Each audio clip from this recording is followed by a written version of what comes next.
Assalamu alaikum wa rahmatullahi wa barakatuh.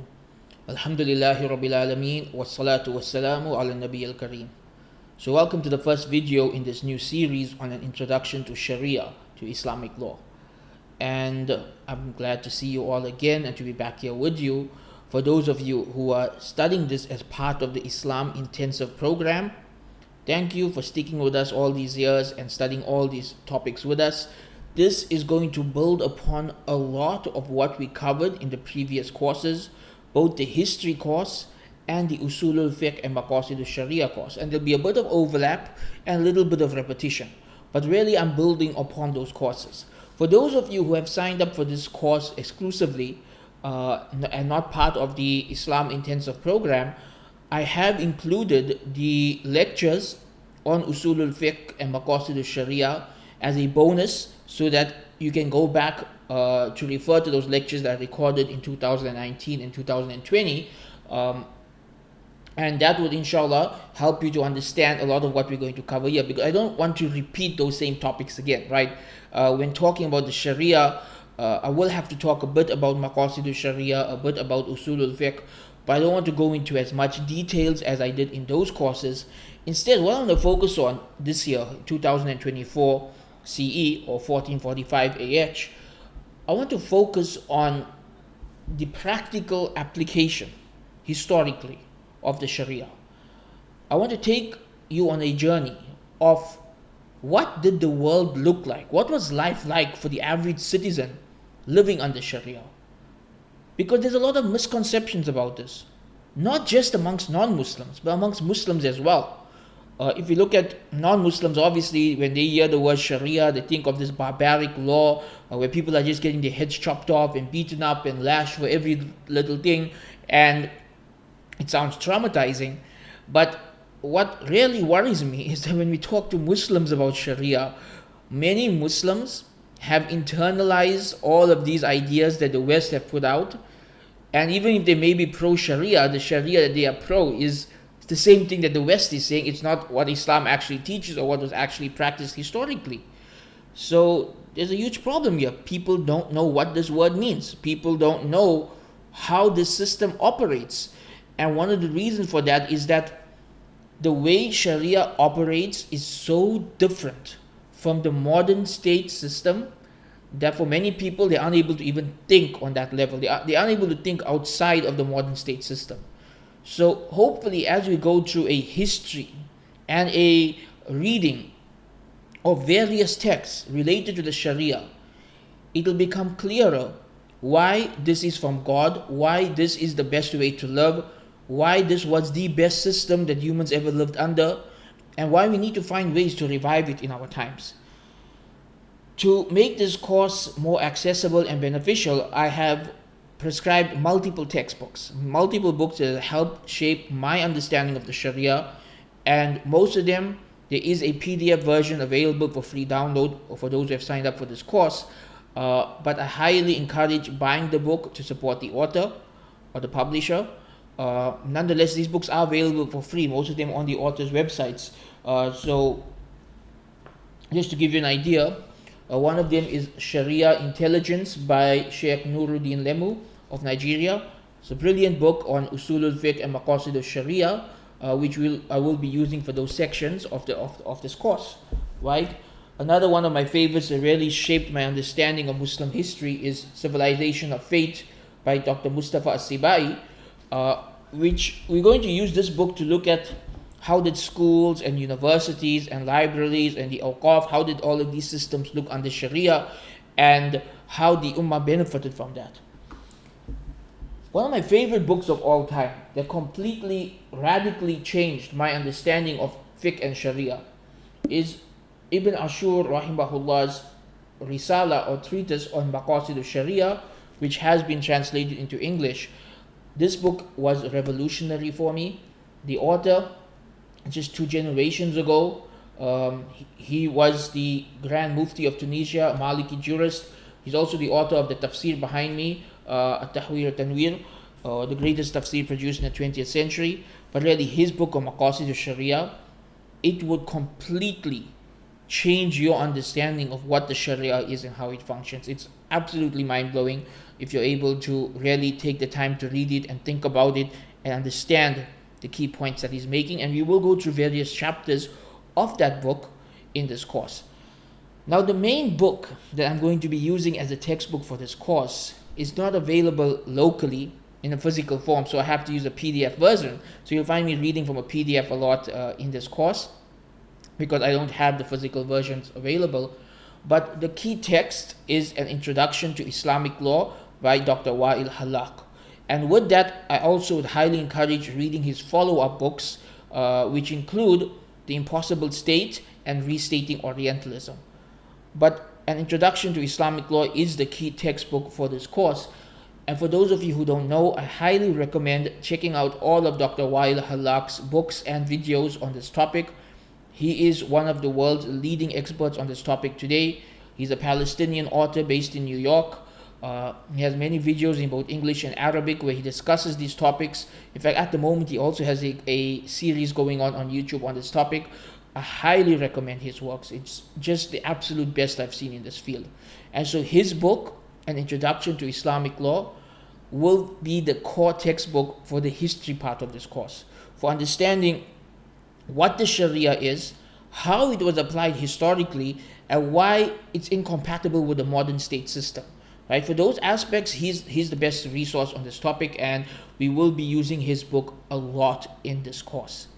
For the introduction, we're not going to use any specific book. I'm just going to go through the course objectives, some key terms that you should be familiar with, and give you some ideas of how we have misunderstood Sharia in the modern world and how different it is from what many of us imagine, right? But as we go through the different modules and we study who's who under Sharia, where did the Sharia taken from, how it was applied in the Muslim world, all of these things, it become clearer to you and to me that we have misunderstood a lot about this amazing, miraculous system that Allah has revealed. A system unlike anything that humans could ever make up. Really, this is something unlike anything humans could have made up. It is divine in every sense of the word. That when you look at what the Sharia is and what it achieved and the quality of life that it produced, and to think that it came from Arabia at a time where there was not even a civilization in Arabia, where people just lived as tribes, and it was revealed to a prophet in that part of the world, sallallahu alaihi wasallam. You can only come to one conclusion, that this is from Allah, that this is from the Creator, that this is a gift from the Creator to humanity, something that we all should be grateful for, and something that we all need to understand. So, to begin, let's go through some of the course objectives. There are essentially 5 course objectives, 5 things I hope to achieve over the series, which will be between 20 to 30 lectures. Allah knows best, I haven't finalized the number of lectures. I'm going to try and do 1 video a week, maybe 2, over the course of this year. The idea is not to rush it, but for us to do the best job possible in explaining this amazing topic. But I want to cover 5 things across the series. Number 1, I want us all to become familiar with the key terms related to the Sharia. What is Sharia? What is fiqh? What is a qadi? What is a mufti? What is the hudud? Right? What is ta'zir? We need to know these words. I shouldn't have to keep explaining these words. I will. In this video, for example, I'll explain a lot of these words. And as we come to them, I may explain them multiple times. But I'm hoping by the end of the course, you should be familiar with these words and be able to explain them to others and to read them without needing someone to translate them or define them for you. So you need to put in the time to memorize these terms and their definitions. They are very important terms for understanding our religion. The second thing, I want us to have a deep understanding of how the Sharia worked under the Khilafat. See, today there's a lot of misconceptions about this. A lot of movements today that are striving to revive the Khilafat have a very wrong understanding of what the Khilafat is and how it functioned. And what they're striving to revive actually never existed in the history of Islam. It's a fiction. It's a fiction in their minds because they are unable to think outside the modern state system and they haven't really read history properly. And as a result, if they had to establish a Khilafat today, it would not be anything like what existed under the Khulafa Rashidin or the Umayyads or the Abbasids or the other empires in our history. It's important for us to know how the Sharia functioned, so that what we strive to revive is the correct application of the Sharia and not these strange misreadings that popped up in the 20th century. And I'm not saying this to put down any movements that are striving for the revival of Islamic law. No, may Allah accept all their efforts, and may Allah help us to revive Islam in our times. But it's important to know where we are going off so we can course correct. And for many people, the mistake comes in understanding certain key concepts, like what is the Sharia and what is the Khilafat. There's a lot of misunderstandings about these topics in our times. And I hope across this course you will begin to understand more clearly what the Khilafat was and what the Sharia was and how it worked. Number 3, I want us to critically analyze key historical events that led to the collapse of the Sharia governance, the Khilafats and the Sultanates. So I believe this is a part of our history that hasn't been given enough time and attention, and it's really one of my core areas of research at the moment, which is the history of the past 200 years. Because in the past 200 years, a lot of things happened that caused the Sharia to collapse, that caused Islamic law to collapse, that caused the Khilafah to come to an end, that caused people's whole understandings of Islam to become messed up. There's not enough research done on this topic. Now, one of the reasons why I chose Dr. Wael Halak's book for this topic is because he's one of the few people who actually researched this and connected the dots. He connected the dots between things like the fall of the Awqaf system, the British colonization of India, interference in the Ottoman Empire. He put it all together and figured out, hold on, this plus this plus this led to the downfall of the Sharia. So we're going to do the same. We're going to go through some of these events and see how the Sharia was dismantled piece by piece over the past 200 years. Because if we understand how it was dismantled, perhaps we could put it back together piece by piece. Allah knows best, and success is only from Allah. Number 4, I want us to understand the methodologies of interpreting Islamic law on a deeper level. Now, you don't need to understand it on a scholarly level. If you want to understand it on a scholarly level, I highly encourage you to go and do a Alimiya program or a Bachelor's in Islamic Studies in a reputable Islamic institute and become an expert in this field. But I'm saying even the average Muslim who wants a deeper understanding of their religion should at least have some understanding of how it works. Like, what is this fiqh? Where are my scholars getting it from? How are they deriving it? How was it practiced? You don't need to understand all the details. You don't need to understand, for example, what is istihsan and how does it work. No, you may not understand it straight away. But at least understand how the process came about, why it exists, the purpose of the process, and to understand enough to help you trust your ulama, to understand enough to help you trust the scholars who are applying this. Finally, we want to debunk myths and stereotypes about Sharia. There are myths and stereotypes that exist about Sharia amongst Muslims and non-Muslims alike. We want to debunk these. And the best way to do it, study the text, study the history, see for yourself what Sharia was like. And as you do that, you realize, hold on, I was wrong about this, I was wrong about that. There's a lot of things I was wrong about. So I'm not just going to jump in and say, oh, this is wrong and this is wrong. No. I'll take a step back and just see what it is. When you see something for what it is, you realize where you were wrong in your understanding of it. So to repeat, 5 things we hope to achieve in this course: to become familiar with the key terminology, to understand how the Sharia actually functioned under the Khilafat, to understand what historical events led to the dismantling of the Sharia, to understand how scholars derive the rules of Islamic law, and finally to debunk those myths that exist about Sharia. Okay, let's jump into part 2 of today's lecture. Part 2 of this introduction will focus on key terminologies that you should be familiar with when studying this course. And I will include some notes so you can go through the terminologies I have given. And also, most of the books that I have provided access to do have sections which explain these terms. So let's start with the most important one, right? This course is called Introduction to Sharia. What is Sharia? Well, in our times, academics like to debate and come up with all different meanings and all different ideas. And yes, if you want to get deep into it, there are many different definitions of Sharia. There's many different understandings of Sharia. Let's just go with the simple understanding that most Muslims have. That most people, when they talk about Sharia, they are referring to the primary laws of the Quran and Sunnah. Right? What are the laws of Islam? That is Sharia. Right? So if you want to get a bit more detailed about the definition, the Sharia are those fixed laws found in the Quran and Sunnah, which the scholars have agreed upon. These laws are qat'i. Qat'i means definitive, meaning there's no room for interpretation, there's no room for differences of opinion. Right? This is one definition of the Sharia. Right? The Sharia are the fixed laws of Islam. Another definition of the Sharia is the way of life, a way a Muslim lives their life. And I would argue that this is actually the meaning of Sharia used more often in both history and in the Quran and the Sunnah. Right? That this definition of Sharia, that Islam didn't just come to be a set of laws.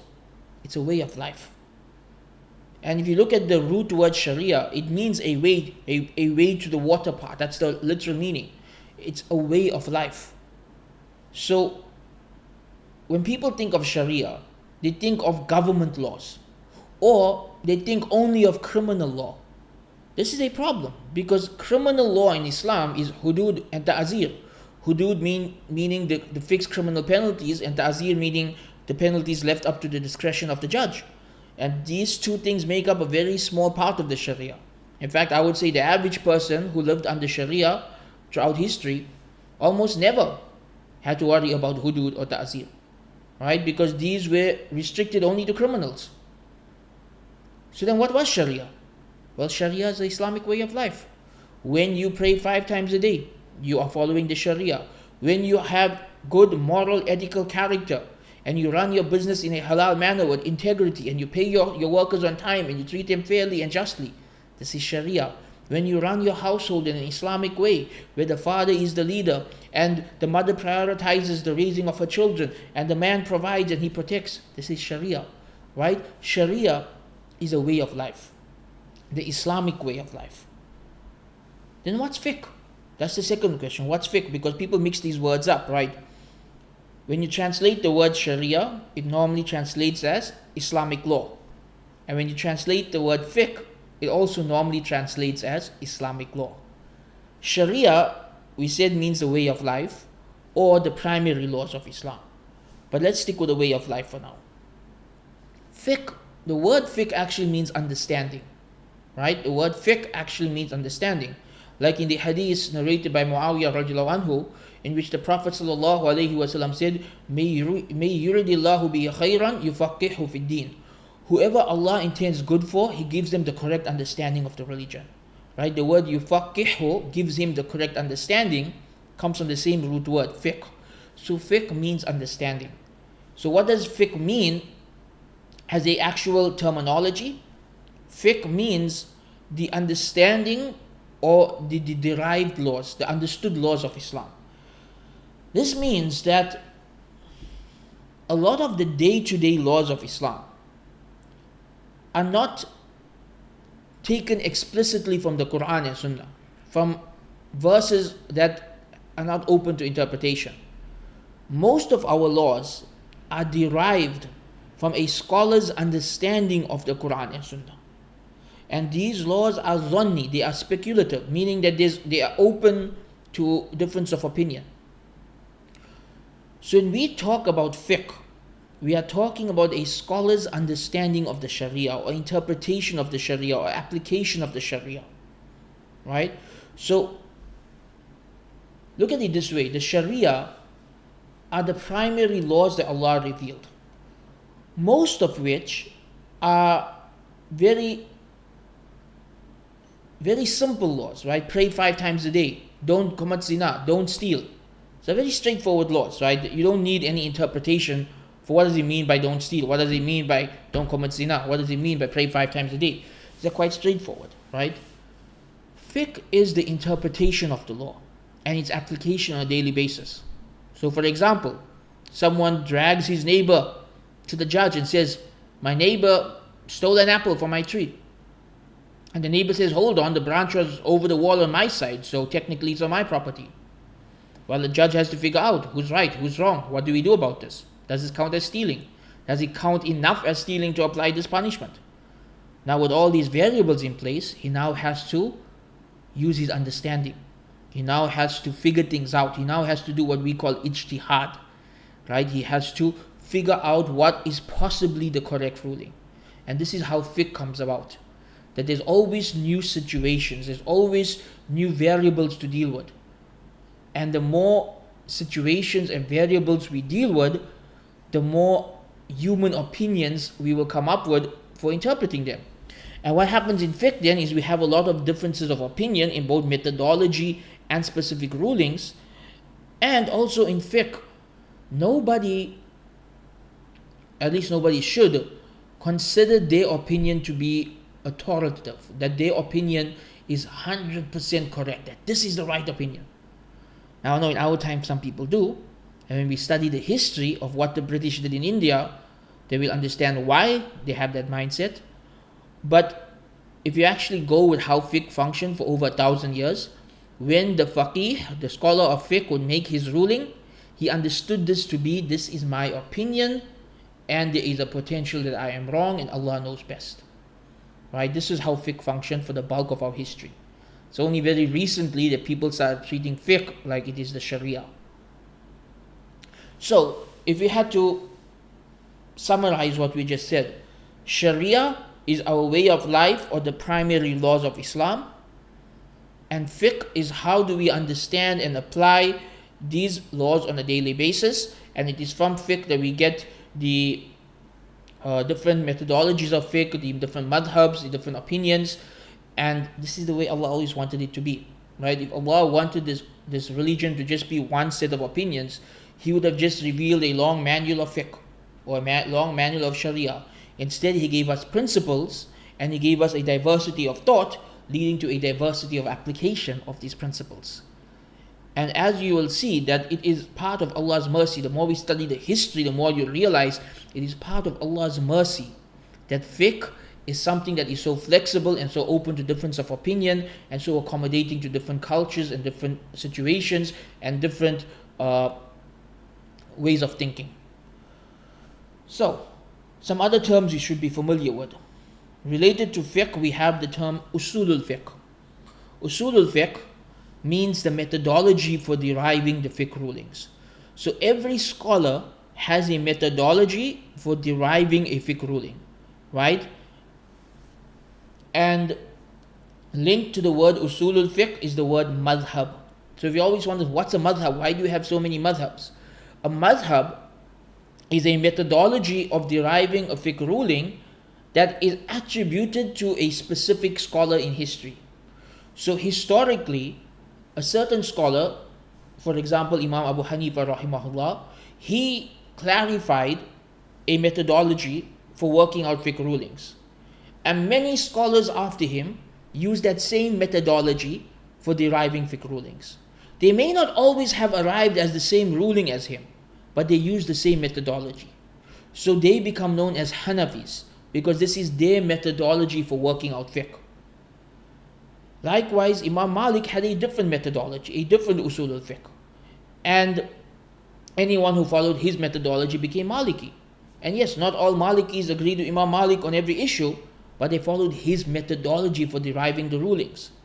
So, a madhab is a collection of the opinions of scholars over 1,000 years who all shared one thing in common, and that's their usul al-fiqh, their methodology of deriving rulings. Right? This is what a madhab is. It is the methodology that goes back to one key figure who clarified it very early in our history. So examples of usul al-fiqh. In the Maliki madhab, the practices of the people of Medina at the time of Imam Malik was considered a type of sunnah, Meaning, Imam Malik lived in a time where the descendants of the Sahaba were living in Medina. So if they were practicing Islam in a specific way, he understood that this is how they learned from their parents who were Sahaba, who learned it from the Prophet ﷺ, so this must be the Sunnah. So he considered the practice of the people of Medina to be Sunnah. And a lot of rulings in the Maliki Madhab are based on the practice of the people of Medina. The other madhabs did not accept this methodology for deriving fiqh rulings. Right? They had other methodologies. Another way that you'll have a uniqueness in methodology would be in approach to hadith. So, for example, Imam Abu Hanifa would not accept a hadith as an authoritative text in fiqh unless it reached a certain level of authenticity. So there are many hadiths that are technically authentic, but they don't reach that level. And so the Hanafi madhab doesn't follow it, but other madhabs do. Right? Because all the madhabs agree we must follow Quran and hadith. But they disagree, or rather I would say, let me take that back, all the madhabs agree that we should follow Quran and Sunnah. They all agree we should follow Quran and Sunnah. They differ on the definition of the Sunnah and the sources of the Sunnah. Right? So something could be considered the practice of Rasulullah sallallahu alaihi wasallam in some madhabs and not in others. So they had different methodologies for interpreting the law, which you will see as we go along is very important and really help shape a lot of our history. Another important term related to fiqh and Sharia is maqasid al-Sharia. So earlier I said this book on maqasid al-Sharia really changed my understanding of Islam. What is maqasid? Maqasid means goals or objectives. Maqasid al-Sharia means the goals and objectives of Islamic law. So this is the science of why. If usul al-fiqh is the how do we figure out the ruling? The maqasid al-Sharia is the why. Why does this ruling exist in the first place? Right?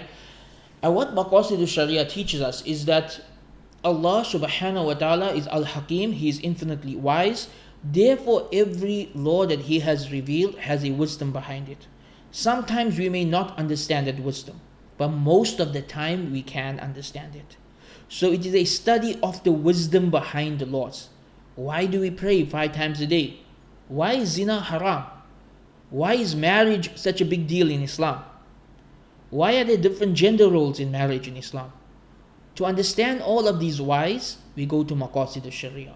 Maqasid al-Sharia helps us to understand the whys. And when you understand the whys, it helps you to apply it better. It helps the scholar to be more flexible in how he applies the ruling as well, as you will see in some of the examples we will look at.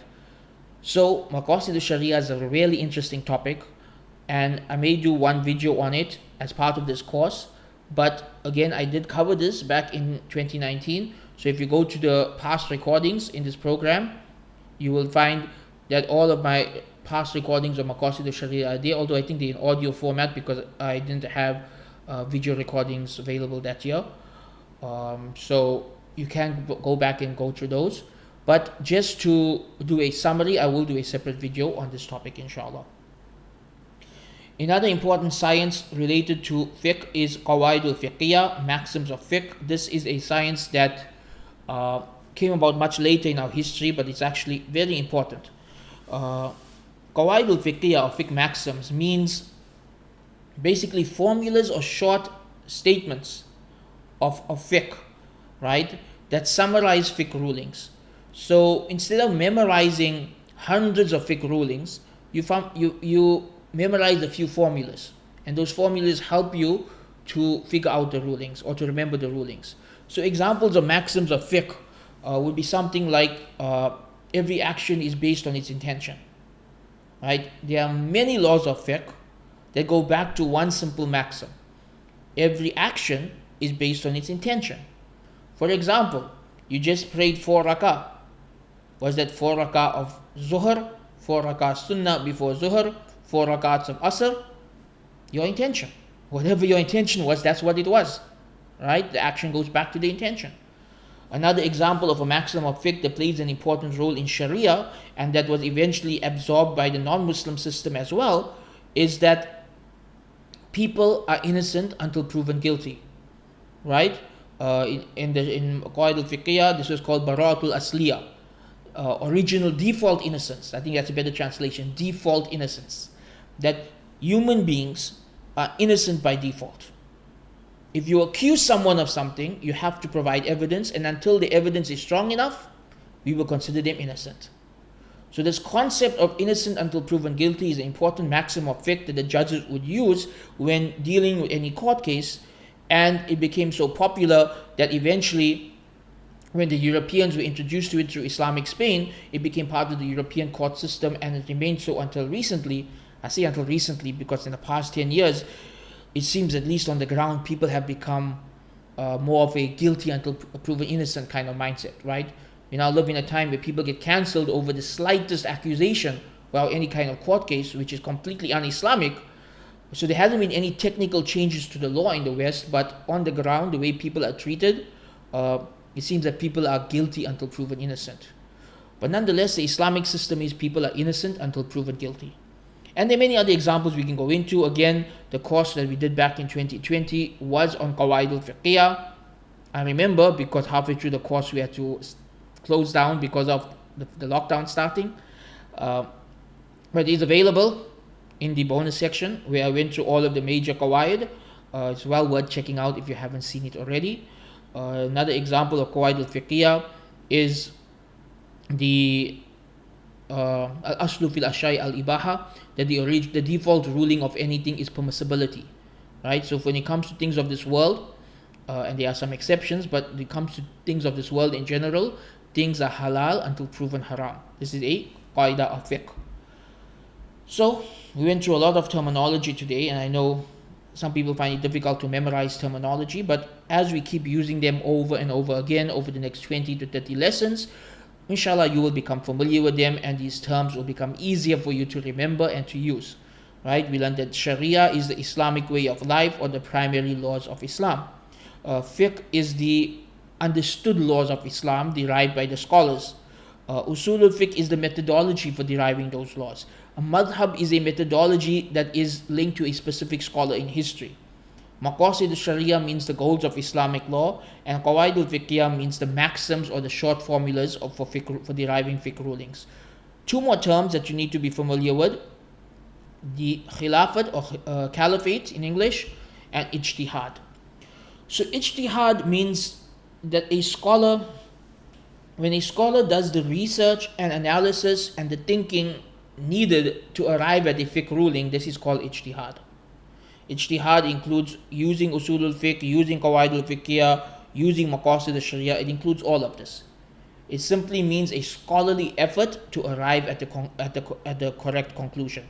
So every scholar has to do ijtihad, right? Every scholar has to, at some point or the other, do ijtihad. I know nowadays there's some movements who say that the doors of ijtihad are closed, but in reality they themselves do ijtihad, right? Because there's no classical book of fiqh that told them whether internet is halal or not, or about many other modern issues like insurance and investing and now Bitcoin. The reality is you have to do ijtihad to figure out the rulings on these issues, right? Whether they call it something else, I mean, that's up to them if they don't call it something else. But the reality is, it is what it is. It's ijtihad. Ijtihad simply means the process of trying to figure out the correct ruling. And when scholars engage in the process of ijtihad, they do so with this understanding that whatever conclusion I arrive at, there is a strong possibility that it is wrong. And Allah knows best. And they take reassurance from the hadith of the Prophet ﷺ, in which he said that when the mujtahid does ijtihad, if he is right, if he is wrong, Allah still rewards him. And if he's right, Allah gives him double the reward. So they take reassurance from that I'm not always going to be right, but as long as I'm trying my best sincerely for the sake of Allah, Allah will reward me. And so ijtihad is a necessary part of fiqh. And finally, we have the khilafat or the caliphate. The khilafat refers to the Islamic system of governance, where there was a succession of rulers going back to the Prophet sallallahu alaihi wasallam. Now, there's a lot of misunderstandings about what the khilafat was and how it worked as we go through this course. Or even if you've done my history course, you'll know now a lot of those misunderstandings and why they are not correct. But just to give you an idea, Some people imagine that we had one Khalifa from the time of the Sahaba right until World War One, and that's not true. Because even in the time of the Tabi'in, or rather in the time of the Sahaba, there was a point where three different people were claiming to be Khalifa at the same time. Fast forward 100 years later, you have the Umayyad Empire in Spain and the Abbasid Empire in the Middle East, and these are two separate Khilafats coexisting at the same time. And it just kept splintering more and more over history, right? By the time we get to the Ottoman era, you have the Mamluks, the Safawids, the Mughals, the Ottomans, all coexisting at the same time, many of them claiming to be the Khalifa of their time. So the reality is, this idea, this myth that the entire Ummah was under a single leader, this is a myth. But what we did have was in each of these different lands, right? So for example, if you lived at the time of the Ottomans, whichever of these lands you lived in, you lived under a ruler who was trying to keep this system going that was there from the time of the Sahaba, and where the Shariah was still number one. Shariah was still a priority over everything else. And in many ways, these lands had open borders, and there were no passports and visas. So if you were living under the Mamluks and you wanted to live under the Ottomans, you could do so, right? It wasn't like there was a closed border between these nations, right? It's just that, when you cross over into a certain town, you're now in Ottoman territory. But the way you live your life would be the same, because really the laws were the same. The only differences would be the differences between the madhabs, right? Which were very secondary. But there was no radical changes that were needed. Like today, if you move from China to the USA, or from USA to North Korea, huge changes, right? Everything's different. But because all of these lands were trying to be the legitimate Khalifa, and they were all trying to uphold the Sharia, whatever the differences may have been, wherever you lived your life would have more or less been the same, right? So the Khilafat is an Islamic government that is trying to uphold Sharia, and that is part of a succession of leadership going back to the time of the Prophet ﷺ. That's where the word Khalifa comes from, although it's not always accurate. The second part isn't always accurate, but that's where the word comes from.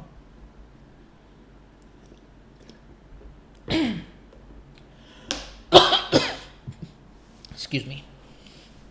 So there were other words used to describe the leader of the Muslim world besides Khalifa. And one of the reasons why other words were used is because the word Khalifa wasn't always accurate. Like there wasn't a unbroken chain of leaders going back to the Prophet ﷺ for everybody who claimed to be the Khalifa. So other words used would have been Amir al-Mu'mineen, the leader of the believers, Sultan, which is similar to king, Imam, which means leader. So many of these lands were sultanates. Many of these leaders called themselves imams, right? But the system of rule of leadership was the same as the Khilafat. It wasn't like a different style of governance. So in those days, if you lived in a land where the leader called himself the Khalifa, or if you lived in a land where the leader called himself the Sultan or the Imam, your life was going to be the same. It was going to be more or less the same. There wasn't any notable difference to how life was under each of these different leaders. Instead, these were more or less different names for the same system, but because people recognized the inconsistency with claiming to be the Khalifa, it wasn't always clear who the actual legitimate Khalifa was. There were other titles adapted instead. So for example, at one point in time, both the Mamluks and the Ottomans claimed to be the Khalifa, right? And right till today, there are many Muslims who do not accept the Ottomans as Khalifas because they were not Arab, but they do accept them as a legitimate sultanate, that they were Muslims who tried to rule by Sharia. Because in some of the madhabs, one of the conditions to be the Khalifa is you have to be a Qurayshi Arab, right? But we'll come to that inshallah later on. So these are the terminologies, and we're running out of time, so there's a lot of other things I wanted to discuss, but let's just jump into the meat of it.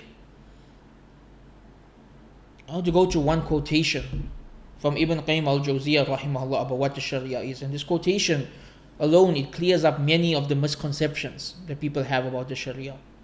Ibn Qayyim rahimahullah says, the Sharia is founded upon wisdom and welfare for the servants of Allah in this life and the afterlife.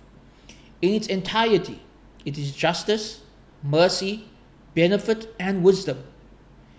Any matter that abandons justice for tyranny, mercy for cruelty, benefit for corruption, and wisdom for foolishness is not a part of the Sharia, even if it was imposed therein through interpretation. So this is an example of maqasid al-Sharia, the goals of the Sharia. Ibn Qayyim rahimahullah is saying that the reason why Allah sent a Sharia is for our benefit in this world and the next. And that benefit comes about through justice, mercy, and wisdom. So when somebody's understanding of Islam and application of Islamic law is harsh and cruel and tyrannical and corrupt, then hold on, they have not understood the Sharia. And what they are applying is not the Sharia, it's their own misunderstanding of the Sharia. And this has been the problem in our times. A lot of what people do today, thinking that they are applying the Sharia, that they are being pious, that they are being, reviving the deen, and they do it in a very heavy-handed way that actually chases people away from Islam or unjustly punishes those who do not deserve punishment. What they are doing is un-Islamic, and what they are doing is not the Sharia. And it may be a bit difficult to understand this point right now, but as we go through all the different lessons, the different terminologies, the history, it will become clearer and clearer what the Sharia is and what the Sharia is not. And then we'll begin to connect the dots and say, oh, so those people weren't following the Sharia. So that understanding of the Sharia is wrong, right? So you'll understand that there's some misconceptions that people have. People think the Sharia is very strict and rigid.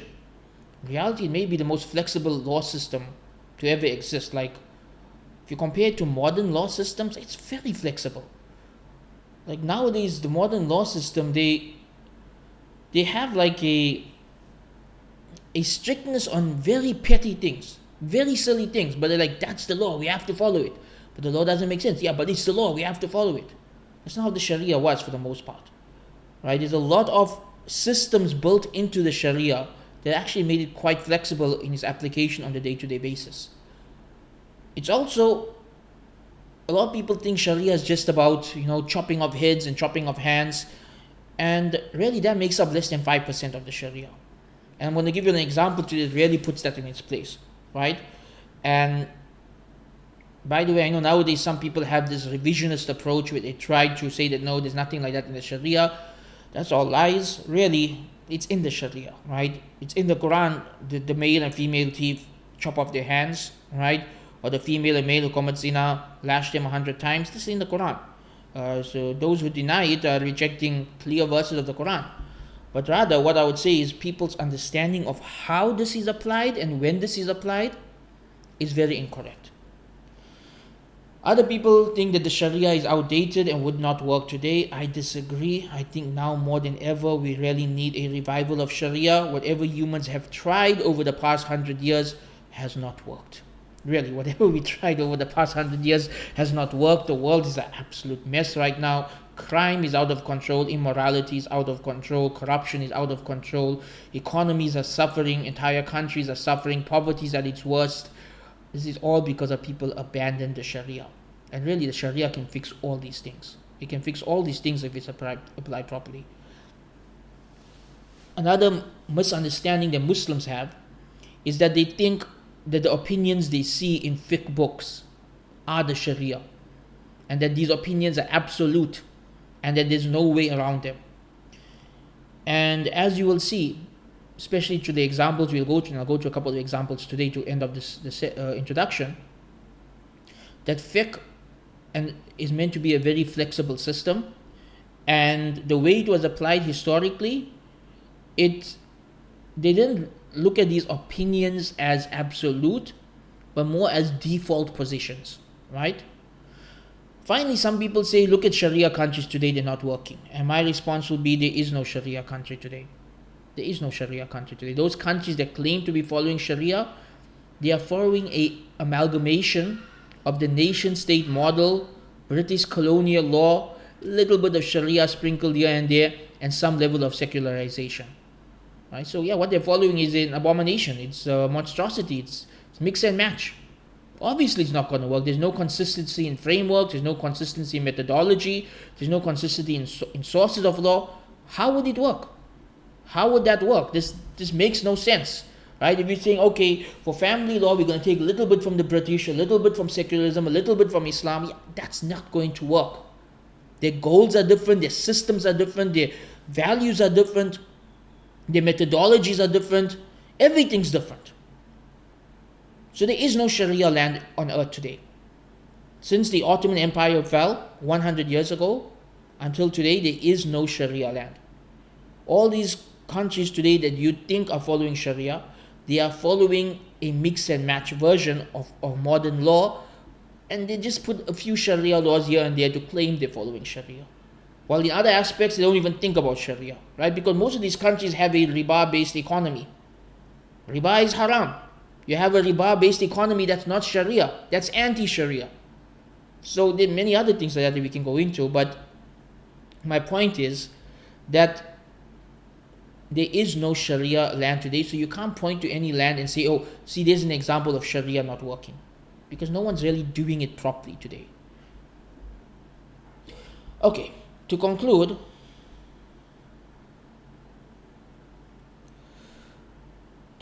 I want to just give two examples of Sharia in action so that you can see just from these two examples how many of us have misunderstood what this concept is, right? And I'll give one example from criminal law and one example from family law. Because in both areas, there's a lot of misunderstandings today. So let's start with criminal law. So, criminal law, we know that there is this penalty in Islam mentioned in the Quran that the male and female thief chop off their hands, right? But how did that actually apply? How did the scholars apply this in the Muslim world? Many of us have a misunderstanding, right? And some of these misunderstandings are pushed out by the West in their stereotypes about the Muslim world. So like in that old animated movie Aladdin, right? The girl steals an apple and the shop owner grabs her hand and grabs his knife and he's going to chop off her hand. Hold on, that's not Sharia. There's absolutely nothing like that in Sharia. Firstly, in Sharia, the decision to chop off a hand has to be done by the qadi, by the official judge appointed to that area. And that judge will be a pious scholar who has studied the law. And the way that the qadi would apply the law is that there will be various hurdles between chopping off the hand and the individual. So what are these hurdles? Number one is that people are innocent until proven guilty. So you have to prove that he stole, right? Number two, there's a certain level of theft for which this law applies. Meaning, it's not every thief whose hand is chopped off. It's the professional thief who stole something of value from a safe place that required effort. Right? He had to steal something of value from a safe place, and it required effort on his part to steal it, so he had to plan it, and he had no excuse for stealing. So really under Sharia, nobody's hand would be chopped off for stealing an apple. Firstly, it's out there in the open. Number two, most of the people who steal apples are poor and hungry. Number three, it's not that valuable, not as valuable as a hand, right? So that's not Sharia. That's just lying to make people think that Muslims are barbaric. And another point of this is, besides all of these, there's also a maxim of fiqh that applies, which is, if you have the slightest doubt that the person's innocent, you do not apply the penalty. Right? This is part of our law. That if there is a slightest doubt that the person is innocent, you do not apply the penalty. So penalties like stoning the adulterer, or executing the apostate or murderer, or cutting off the hands of thieves, these kind of penalties are there. They are part of the Sharia. But they were very rarely applied. They only applied in worst case scenarios, where someone really did something in such a way where, okay, we have no choice but to apply this law to him. Most of the time historically, just say for example, somebody stole the apple, right? Let's go back to that example. Somebody stole the apple, and the shop owner caught them. So they take them to the judge, like, this guy stole my apple. Like, why did you steal the apple? I was hungry. So they'll tell the guy, you know what, he's hungry, why don't you make it sadaqah and give it to him, right? Or they'll say, you know, you're hungry is not a good excuse, you'll have to pay him for the apple eventually, right, when you get some money. And that's it, it's over. That's it, right? That's as far as it goes.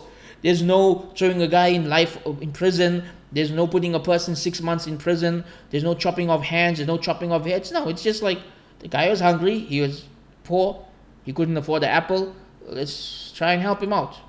He's still a Muslim brother, right? So when you think of it like that, it's a very different system for what many of us imagine. Because Sharia is built on justice. It's built on compassion. It's built on fairness. Like if you look at the concept of executing the murderer, in the Quran it says that the family of the murdered have the right to forgive the murderer, and thereby he does not get executed. And it actually encourages that. Allah says, for you to forgive your brother is better. He actually calls the murderer your brother. That is actually better for you to forgive him. So, if somebody murdered someone, if it was a mistake, they would not be executed. They would pay the blood money instead. If it was on purpose, well, it's now up to the family to decide. We want the blood money, we want execution, or we forgive him. And this is something, again, very unique to the Sharia, that it actually puts the justice in the hands of the family of the murdered. Not in the court, not in the government, it's the family of the murdered who get the last say. Very high level of justice and compassion. So just from this example alone, we can understand that many of us have completely misunderstood what Sharia is, right?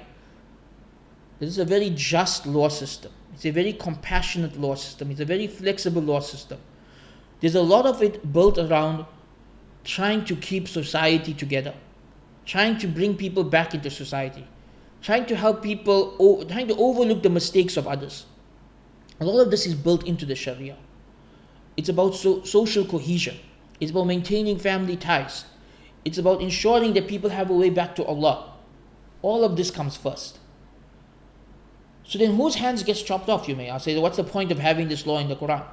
Well, if there is in a Muslim community a professional thief who is breaking into people's homes, right? Breaking into their safes, stealing their gold, stealing their wealth, and he gets caught. Yeah, if he gets caught, and it's proven that he did all these crimes, and the court is convinced, the Qadi is convinced that this man did commit these crimes, and we have enough evidence, then yes, that individual will lose a hand. He will lose a hand. But the reality is, this really happens. And when it does happen, it is extremely effective in stopping other people from stealing.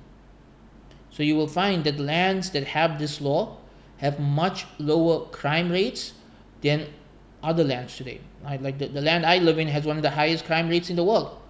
Because if you steal in the land where I live, you get put in a jail cell where you get free television, free food, free housing, free beds, free internet. It's actually not really a punishment. Get to hang out with other thieves, get to join a gang. Who's exactly being punished here? And this is something I'll talk about later, but I'm very critical of the prison system. I believe the prison system doesn't work. It's something new that humans invented in the past 200 years that's a complete failure, just like the school system, just like the economic system, all complete failures. But the Islamic system works. The Islamic system works because people will think twice about stealing because they are afraid of getting their hands chopped off. And even if they did steal out of desperation or hunger, or they stole something that's not that valuable, they're not going to get their hands chopped off. It's only the professional thieves that this is going to apply to. So only worst case scenarios. And that's something that's built into the criminal law system in Islam. That the penalties are only really applied in worst case scenarios, right? Where you have no other choice. Like, it's very clear that this person committed a major sin in public and they have no excuse for it. That's the only time you're actually going to apply the law. Otherwise, with any slight excuse, even the excuses that think this person's mad, the law will not be applied. Finally, let's look at one other example. And they will close up for our introduction session. And I hope you found this beneficial. But let's look at another example where people get things wrong. Islamic family law. So look at the issue of child custody. When you open the books of fiqh seem to be very rigid about child custody, right? At a certain age, the child goes to the mother. At a different age, the child goes to the father. And you're like, okay, so I just lose my child? Why? Well, this is fiqh. This is not judgments. Right? Fiqh is just default rulings. That's not how it would actually work in the real world. This would just be considered the default position.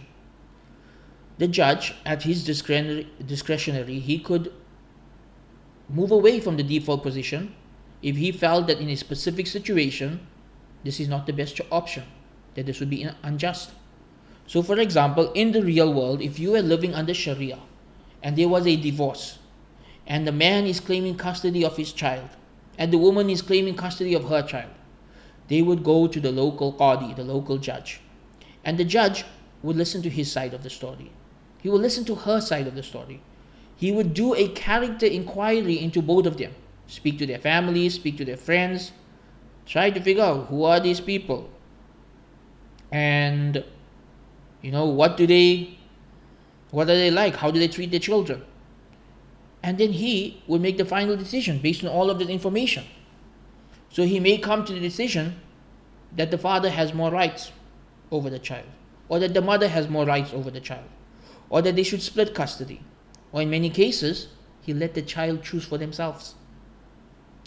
Meaning that yes, in fiqh, there are default positions on child custody in each madhab. At a certain age, they stay with the father, at a certain age, they stay with the mother. But in reality, in the real world, under Sharia, it's not always the default position that's given. Because it could be that mom's a drug addict, or that dad's abusive, or the other way around. It could be that one of them cannot support the children or neglects them. It could be in some cases that they give custody to the grandmother, to the grandparents, because neither parent is suitable to raise those children. Meaning, when it comes to application on a day-to-day basis, the qadi is not binded by the textbook, right? He's not binded to follow these books of fiqh. He has to look at what is most just, most compassionate, and what is in the best interest of each individual child, not the parents, the child. And so his decision on child custody would differ from case to case. And this is again something about our Sharia that many Muslims misunderstand. Many Muslims, they look at the books of fiqh and they say, oh, the book of fiqh said this, that's what we got to do. That's the only way, there's no other option, it's in the book. But the books weren't meant to be applied like that. The books meant to be suggestions for the qadi. The qadi is meant to analyze the situation, weigh the pros and cons, look at what is just, what is compassionate, what is in the best interest of the individuals, and make judgments on each case individually. We'll understand this better when we go to our second video, where we'll talk about what is a qadi, what is a mufti, what is a faqih, what is a mujtahid, and what roles these different people play in the Sharia. Then you'll begin to understand this process a bit more. I just hope these two examples helps you to understand just how badly most of us have misunderstood Sharia. Right? It's the most just and compassionate system out there. That stealing does not automatically mean your hands are going to get chopped off. And just because a book of fiqh said something doesn't mean the qadi's ruling is going to be the same. That there's a lot of variables to consider. There's a lot of things which are simply there as suggestions, but other opinions are also acceptable. And the more we study this, the deeper we go, the more we understand the people involved and the methods involved and the goals of the Sharia and how it was applied on a day-to-day basis in the Muslim empires. We'll begin to realize that not only have we misunderstood what Sharia is and how it works, but we also underestimate how powerful, how just, how divine, and how important the system really is. I really hope by the end of this course, you will gain a new respect and love for the Sharia, and that all of your misconceptions about this beautiful system will be removed. Hope you found this introduction beneficial. Jazakallah khairan wa akhiru da'wana and alhamdulillahi rabbil alameen.